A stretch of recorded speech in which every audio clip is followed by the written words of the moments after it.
कहानी लक्ष्मण रेखा और सीता हरण। एक समय की बात है जब एक मर्यादा रेखा को लांघने का परिणाम भयंकर हुआ और एक महाकाव्य के युद्ध की नींव रखी गई। यह कहानी रामायण के उस महत्वपूर्ण मोड़ की है जब सीता का अपहरण हुआ। वनवास के दौरान भगवान राम, लक्ष्मण और सीता दंडकारण्य के पंचवटी नामक स्थान पर एक कुटिया में रहते थे।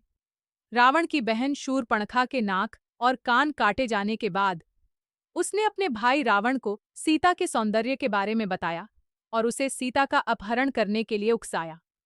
रावण ने अपने मामा मारीच की सहायता ली, जो एक राक्षस था और मायावी रूप धारण कर सकता था।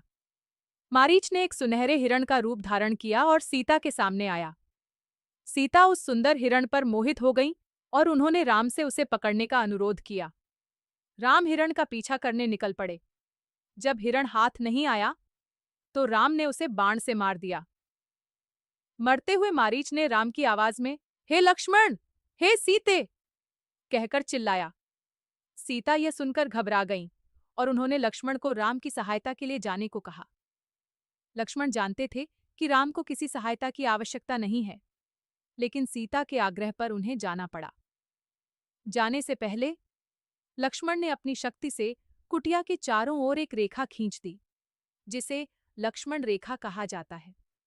उन्होंने सीता से कहा कि वे इस रेखा को पार न करें, क्योंकि यह उन्हें किसी भी खतरे से बचाएगी।